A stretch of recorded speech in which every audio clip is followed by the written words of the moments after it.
கிறிஸ்துவுக்குள் பிரியமானவர்களே, உங்கள் யாவருக்கும் ஆண்டவராக இயேசு கிறிஸ்துவின் இனிய நல் நாமத்திலே என் வாழ்த்துக்களை தெரிவித்துக் கொள்கிறேன். நாம் ரோமர் 6ஆம் அதிகாரத்தை தியானித்து முடித்துவிட்டு இப்பொழுது 7ஆம் அதிகாரத்துக்குள்ளாக வரும்படி கர்த்தர் கிருபை செய்திருக்கிறார். இந்த நாளிலும் முதல் 6 வசனங்களை நான் உங்களோடு கூட தியானிக்க விரும்புகிறேன். கர்த்தர் தாமே நம் ஒவ்வொருவருக்கும் இதை ஆசீர்வாதமாக மாற்றி தருவார் என்று சொல்லி விசுவாசிக்கிறேன்.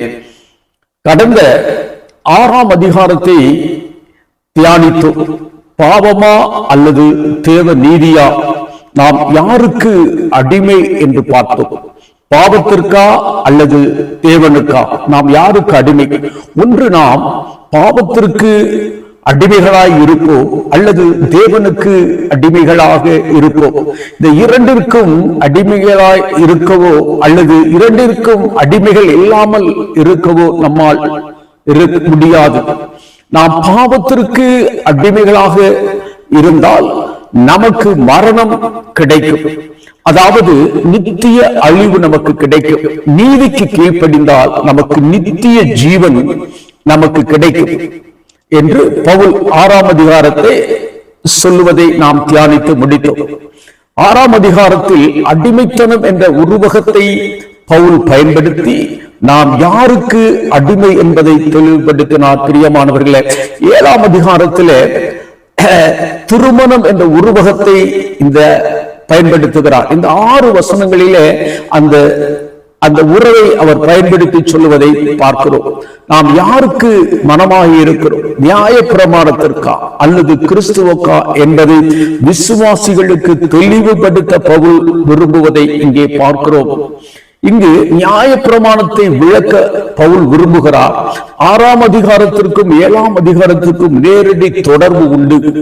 6ஆம் அதிகாரத்தின் கருப்பொருள் பாவம், 7ஆம் அதிகாரத்தின் கருப்பொருள் நியாய பிரமாணம். 6ஆம் அதிகாரத்தில் பாவத்திற்கு மரித்தோம், 7ஆம் அதிகாரத்திலே நியாய பிரமாணத்திற்கு மரித்திருக்கிறோம். 6ஆம் அதிகாரத்திலே நாம் பாவத்திலிருந்து விடுதலையாக்கப்பட்டிருக்கிறோம். 7ஆம் அதிகாரத்திலே நியாய பிரமாணத்தில் இருந்து விடுதலையாக்கப்பட்டிருக்கிறோம். 6ஆம் அதிகாரத்தில் நாம் பாவத்திற்கு அல்லது நீதிக்கு அடிமைகளாக இருக்கிறோம். 7ஆம் அதிகாரத்திலே நியாய பிரமாணம் அல்லது கிறிஸ்துவின் மனவாட்டிகளாக இருக்கிறோம்.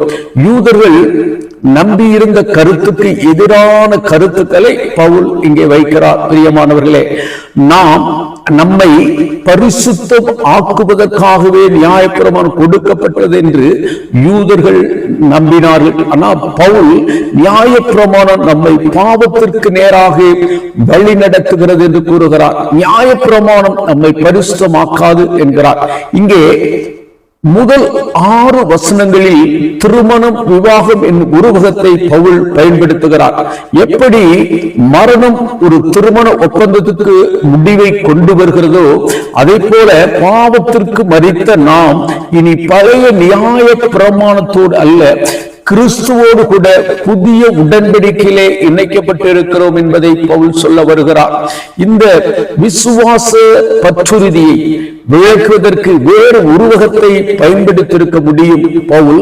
ஆனால் இதுதான் நம்முடைய பழைய வாழ்க்கையிலிருந்து விடுதலை பெற்ற நாம் புதிய வாழ்க்கைக்குள்ளாக கடந்து செல்ல பவுல் பயன்படுத்துகிற திருமண பந்தம் அல்லது விவாகம் என்ற உருவகம் சரியாக இருப்பதை நாம் புரிந்து கொள்ள முடிகிறது. பிரியமானவர்களே, 1வது வசனத்தை வாசிப்போம். நியாய பிரமாணத்தை அறிந்திருக்கிறவுடனே பேசுகிறேன், சகோதரரே, ஒரு மனுஷன் உயிரோடு இருக்கும் அளவும் நியாய பிரமாணம் அவனை ஆளுவதென்று அறியாமல் இருக்கிறீர்களா என்று சொல்லி இங்கேயும் ஒரு கேள்வி வைக்கிறார். ஒருவன் நியாய பிரமாணத்துக்கு உட்பட்டவனாக இருந்தால் அவன் உயிரோடு இருக்கும் அளவும் அவனை அது ஆட்சி செய்கிறது என்று பவுல் சொல்லுகிறார். ரோமர் 6:14 நாம் வாசித்தோமே, நீங்கள் நியாய பிரமாணத்திற்கு கீழ்ப்பட்டிராமல் கிருபைக்கு கீழ்ப்பட்டிருக்கிறபடியால் பாவம் உங்களை மேற்கொள்ள மாட்டாது என்று சொல்லி அங்கே பவுல் சொல்லுவதை நாம் பார்த்தோம். இங்கே பவுல் சொல்வது ரட்சிக்கப்படாத யூதர்களை பார்த்துத்தான் இந்த வசனத்தை சொல்லுகிறார். பிரியமானவர்களே, ரட்சிக்கப்பட்டவன் கிறிஸ்துவை ஏற்றுக்கொண்டு நியாய பிரமாணத்தில் இருந்து விடுதலை பெறுகிறான். அவனை இனி நியாய பிரமாணம் ஆளுகை செய்வதில்லை. இப்படிப்பட்டவர்கள் கிருபைக்கு கீழ்ப்பட்டவர்கள், இவர்களை நியாய பிரமாணம் ஆளுகிறதில்லை என்று சொல்லி பவுல் திட்டவட்டமாக இங்கே சொல்லுவதை பார்க்கிறோம். இதை தெளிவுபடுத்துவதற்குத்தான் பவுல் கணவன் மனைவி உறவை உருவகப்படுத்தி பேசுகிறார். 2ஆம் வசனத்தை அழகாக சொல்லுவதை நாம் பார்க்க முடிகிறது. அதை வாசிப்போம். அது எப்படி என்றால், புருஷனுடைய ஸ்திரீ தன் புருஷன் உயிரோடு இருக்கும் அளவும் நியாய பிரமாணத்தின்படியே அவனுடைய நிபந்தனைக்கு உட்பட்டு இருக்கிறார். புருஷன் மரித்த பின்பு புருஷனை பற்றிய பிரமாணத்தினின்று அவள் என்ன செய்யப்படுகிறார்? விடுதலையாய் ஆகிறார். அதோடு 3ஆம் வசனத்தை நாம் சேர்த்து வாசிப்போம்.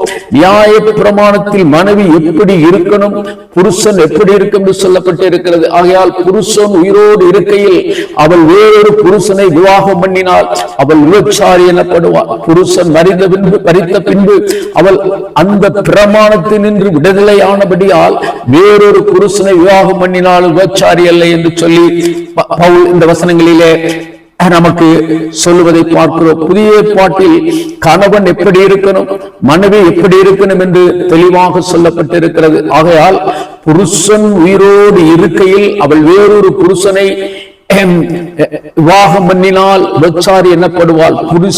புருஷன் மரித்த பின்பு அவள் அந்த பிரமாணத்தின் நின்று விடுதலையானபடினாலே வேறொரு புருஷனை விவாகம் பண்ணினாலும் விபச்சாரி அல்ல என்று சொல்லி இங்கே பார்க்கிறோம். எப்படி ஒரு ஸ்திரீ கணவன் மரித்தால் அவள் திருமணம் என்கிற பிரமாணத்திலிருந்து விடுதலை ஆனபடியால் வேறொரு புருஷனை விவாகம் பண்ணினாலும் விபச்சாரி அல்ல. அதாவது அப்போதுதான் அவளால் வேறொருவரோடு கூட விவாகம் பண்ண முடியும். பிரியமானவர்களே, அதே போல நாமும் நியாய பிரமாணத்துக்கு மரித்தால் தான் கிறிஸ்துவோடு சேர்ந்து கிருபை பிரமாணத்திற்குள்ளாக நாம் என்ன செய்ய முடியும்? பிரவேசிக்க முடியும் என்று சொல்லி பவுல் சொல்வதை பார்க்கிறோம். நாம் ஏற்கனவே பார்த்தோம், ஞானஸ்நானம் எடுக்கும் போது என்ன நடக்குது? கிறிஸ்துவோடு கூட அடக்கம் செய்யப்படுகிறோம். அதாவது பாவத்திற்கு செத்து நீதிக்கு பிழைக்கிறோம். இதில் நாம் பாவத்திற்கு மாத்திரம் சாகவில்லை, நியாய பிரமாணத்துக்கும் தான் சாகிறோம். இயேசுவோடு பாவத்துக்கு மரிக்கும் போது நியாய பிரமாணத்துக்கு மரிக்கிறோம், நீதிக்கென்று பிழைக்கிறோம், கிருபைக்குள் பிரவேசிக்கிறோம். பிரியமானவர்களே, அப்படி போல 4ஆவது வசனத்தை பாருங்கள். அப்படி போல என் சகோதரே, நீங்கள் மரித்தோரிலிருந்து எழுந்த கிறிஸ்துவின் வேறொருவருடையவர்களாகி தேவனுக்கென்று கனி கொடுக்கும்படி கிறிஸ்துவின் சரீரத்தினாலே நியாய பிரமாணத்துக்கு மரித்தவர்கள் ஆனீர்கள் என்று சொல்லி பவுல் இந்த வசனத்திலே சொல்வதை பார்க்கிறோம். ரோமர் 6:7 ஏற்கனவே நாம் பார்த்தோம். நாம் இனி பாவத்திற்கு ஊழியம் செய்யாதபடிக்கு பாவ சரீரம் ஒளிந்து போகும் பொருட்டாக நம்முடைய பழைய மனுஷன் அவரோடு கூட சிலுவையில் அறையப்பட்டது என்று அறிந்திருக்கிறோம். மரித்தவன் பாவத்திற்கு நீங்கி விடுதலையாக்கப்பட்டிருக்கிறானே. இதெல்லாம் ரோமாபுரியில் உள்ள கிறிஸ்துவுக்கு சொல்லுகிறார். நாமும் இதை கடைப்பிடிக்கிறவர்களாக இந்த நாட்களிலே இருக்கிறோம். 5ஆவது வசனத்தை பாருங்கள். நாம் மாம்சத்திற்கு உட்பட்டிருந்த காலத்தில் நியாய பிரமாணத்தினாலே தோன்றிய பாவ இச்சைகள் மரணத்துக்கு ஏதுவான கனிகளை கொடுக்கத்தக்கதாக நம்முடைய அவயவங்களில் அது என்ன செய்தது? பலம் செய்தது. இயேசுவை அறியாத நாட்களிலே பாவ இச்சைக்கு உட்பட்டு மரணத்துக்கு ஏதுவான கனிகளை ரோமாவரி யூத கிறிஸ்துவில் கொடுத்தார்கள். நம்மையும் சேர்த்து சொல்லுவோம். நாமும் கூட இந்த பாவ வாழ்க்கையில வாழும் பொழுது நம்முடைய மாம்ச இச்சைகளுக்கு அடிமைகளாகி நாமும் கூட ஆண்டவருக்கு ஏதுவான கனி கொடுக்காதவர்களாய் இருந்தோம் என்பதை நாமும் இங்கே தெளிவுபடுத்திக் கொள்ள வேண்டும். பிரியமானவர்களே, நியாய பிரமாணம் எது பாவம் என்று உணர்த்தியதே தவிர அந்த பாவத்தில் இருந்து விடுதலை ஆவதற்கு பலன் செய்ய முடியவில்லை என்பதை நாம் புரிந்து கொள்ள வேண்டும். 6ஆவது வசனத்தை நாம் இங்கே பார்ப்போம். இப்பொழுதோ நாம் பழைய பழமையான எழுத்தின்படி அல்ல, புதுமையான ஆவியின்படி ஊழியம் செய்யத்தக்கதாக நம்மை கட்டியிருந்த நியாய பிரமாணத்துக்கு நாம் மரித்தவர்களாகி அதிலிருந்து விடுதலையாக்கப்பட்டு இருக்கிறோம் என்று சொல்லி 6வது வசனத்தை சொல்லுகிறார். பிரியமானவர்களே, இங்கே 1 முதல் 3 வசனத்தை பார்த்தோம் என்று சொன்னால், கணவருடன் உயிருடன் இருக்கும் வரை மனைவி சட்டப்படி அவனுக்கு கட்டுப்பட்டு இருக்கிறார். கணவன் இருந்தால் அந்த பிரமாணத்தில் இருந்து விடுதலையாக என்று சொல்லி அங்கே பவுல் சொல்லுகிறார். வசனம் 4 - 6, விசுவாசிகள் கிறிஸ்துவின் சரீரத்தின் மூலமாய் நியாய பிரமாணத்துக்கு மரித்தவர்கள். இதனால் பழைய எழுத்தின்படி அல்லாமல் ஆவியின் புதிய வழியில் தேவனுக்காக கனி கொடுக்கவும் பாவ இச்சையிலிருந்து விடுதலையாக்கவும் வழிவகுக்கப்பட்டுள்ளதை அங்கே குறிப்பிடுகிறார். பிரியமானவர்களே, சட்டத்தின் அதிகாரம் என்ன? மனிதன் உயிரோடு இருக்கும் கால வரை மட்டும் அவனுக்கு எஜமானனாக அல்லது அவனை கட்டுப்படுத்துவதாக சட்டம் இருக்க முடியும். திருமண உறவும் அதுபோலதான். பவுல் இதற்கு உதாரணமாக திருமண உறவு ஒரு பெண்ணை குறிப்பிடுகிறார். கணவன் உயிரோடு இருக்கும் வரை அவள் சட்டத்தால் கணவனுடன் பிணைக்கப்பட்டு இருக்கிறார். ஆனால் கணவன் இறந்தால் அந்த சட்டத்தில் இருந்து அவர் என்ன செய்யப்படுகிறாள்? விடுதலை ஆகிறாள். கிறிஸ்துவுடனே கூட இணைவு. இதை என்ன எதற்காக பவுல் ஒப்பிடுகிறார்? கிறிஸ்துவோடு நம்ம இணைப்பதை இங்கே பவுல் ஒப்பிடுகிறார். இதை போலவே விசுவாசிகள் கிறிஸ்துவின் சரீரத்தின் மூலம் பழைய நியாய பிரமாணத்துக்கு மரித்து விட்டார்கள். எனவே அவர்கள் சட்டத்தின் பிடியில் இருந்து விடுவிக்கப்பட்டு உயிர்த்தெழுந்த கிறிஸ்துவோடு இணைந்து வாழ்கிறார். பிரியமானவர்களே, இந்த 1 முதல் 6 வசனங்களுடைய தேவ அந்த வசன விளக்கங்களை நாம் இப்பொழுது தியானித்து முடித்திருக்கிறோம். மற்றொரு காணொளி காட்சியில உங்களோடு கூட 7வது வசனத்தில் இருந்து நான் தியானிக்க கர்த்தர் நமக்கு வாய்ப்பை கொடுப்பார் என்று சொல்லி நான் விசுவாசிக்கிறேன். நான் இப்போது இந்த காணொளி காட்சி நிறுத்துகிறேன். உங்கள் யாவருக்கும் மீண்டும் ஆண்டவராக இயேசு கிறிஸ்துவின் நாமத்திலே என் உள்ளத்திலிருந்து என் ஆழமான வாழ்த்துக்களை தெரிவித்துக் கொள்கிறேன். நன்றி.